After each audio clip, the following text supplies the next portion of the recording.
Assalamualaikum warahmatullahi wabarakatuh. Perkenalkan, saya Syarifah Mahiran dari Program Studi D4 Teknik Perpipaan, Politeknik Perkapalan Negeri Surabaya. Saya dari kelas TP5B, NRP 0819040045.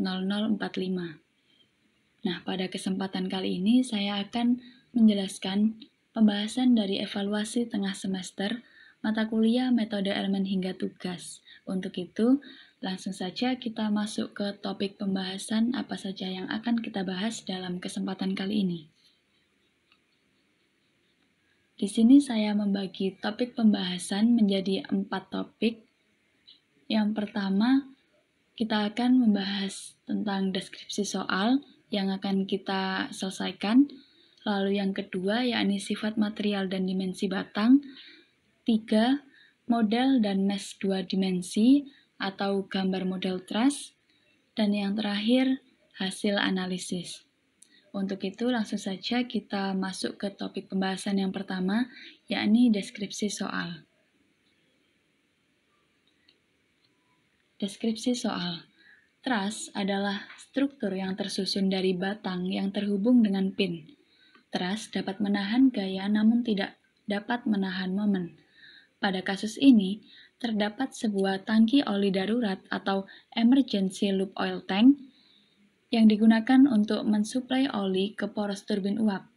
Diletakkan pada ketinggian dengan ditopang struktur truss seperti pada gambar di samping. Selanjutnya, tangki tersebut memiliki volume 4.000 liter dengan fluida oli dengan massa jenis 900 kg per meter kubik, sedangkan berat tangki kosong adalah 500 kg. Dari gambar tersebut, terdapat beberapa hal yang bisa dijadikan acuan untuk menentukan displacement, gaya reaksi, dan juga tegangan, yaitu yang pertama, struktur tersebut diasumsikan memiliki satu jenis support, yaitu support engsel, yang menahan gaya secara horizontal dan vertikal terletak pada bagian bawah struktur. Yang kedua, struktur tersebut diasumsikan bahwa keempat titik nodal di puncak truss menerima beban yang sama dari tangki. Selanjutnya, untuk kasus kali ini, langkah pengerjaannya dapat kita lihat. Yang pertama, kita akan membuat 3D modeling dengan bantuan software Salome, lalu dilanjutkan dengan running data dengan bantuan software Calculix, lalu kita akan mensimulasikan kasus ini pada software ParaView, lalu kita plot koefisien gaya ke dalam Excel. Nah, selanjutnya kita akan membahas sifat material dan dimensi batang. Dalam kasus kali ini, material yang digunakan untuk batang tersebut adalah steel atau baja dengan nilai modulus elastisitas sebesar 210 GPa dengan yield strength sebesar 420 MPa. Struktur ini memiliki nilai L atau lebar dan tinggi sebesar 3,92 meter, di mana nilai ini didapat dari L sama dengan 2 plus 3 kali 45 dibagi 70. Selanjutnya, untuk luas penampang atau A, untuk struktur ini sebesar 2,93 kali 10 pangkat min 4 meter persegi. Hasil ini didapati dari perhitungan A sama dengan 10 pangkat min 4 plus 3 kali 10 pangkat min 4 kali 45 dibagi 70.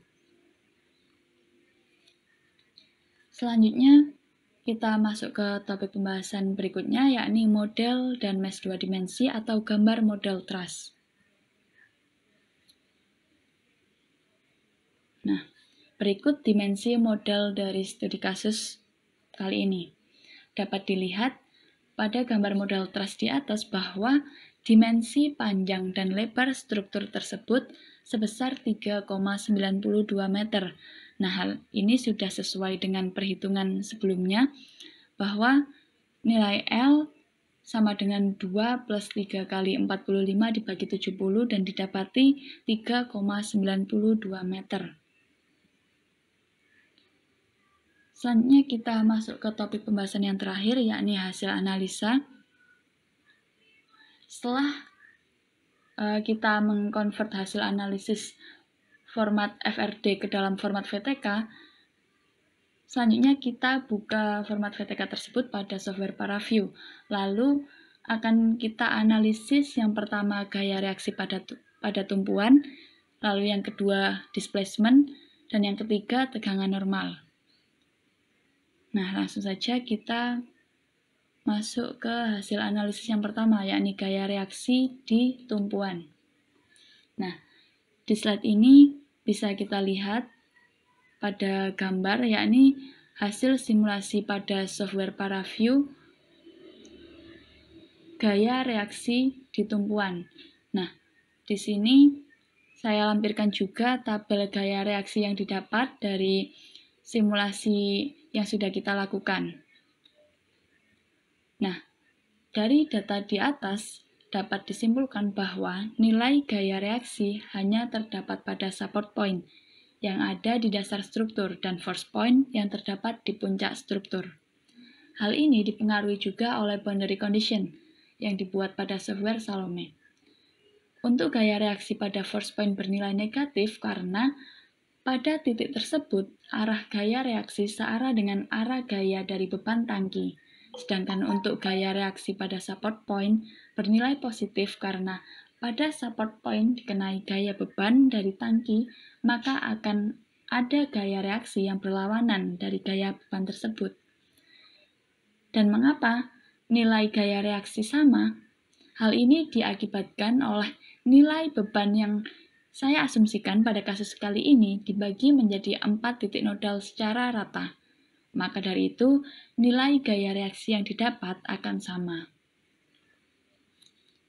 Selanjutnya, hasil analisis dari displacement. Nah, dari simulasi yang sudah kita lakukan pada software ParaView, didapati nilai displacement seperti gambar yang tertera pada slide berikut, di mana nilai displacement terbesar yakni 3,6 kali 10 pangkat min 3. Selanjutnya kita masuk ke hasil analisis yang terakhir, yakni tegangan normal. Nah, hasil dari simulasi pada software ParaView dapat dilihat pada gambar yang tertera pada slide, di mana dari gambar di samping diketahui bahwa nilai tegangan terbesar terdapat pada elemen vertikal dari struktur truss yang berada pada gambar tersebut. Nah, menurut pendapat saya, hal ini disebabkan oleh pada area vertikal tersebut, pada titik puncak terdapat force point, yang secara langsung titik yang dikenai oleh beban. Sedangkan pada dasarnya terdapat support point. Nah, pertanyaannya, apakah truss mengalami kegagalan? Dengan hasil yang sudah diketahui, di mana ditentukan nilai yield stress baja profil struktur tersebut sebesar 420 MPa, dan nilai tegangan terbesar yang didapat dari simulasi pada software ParaView sebesar 350 MPa, maka dapat disimpulkan bahwa truss tersebut dapat diterima atau acceptable. Nah, demikian penjelasan dari pembahasan evaluasi tengah semester mata kuliah metode elemen hingga tugas. Kurang lebihnya mohon dimaafkan. Terima kasih, saya akhiri. Wassalamualaikum warahmatullahi wabarakatuh.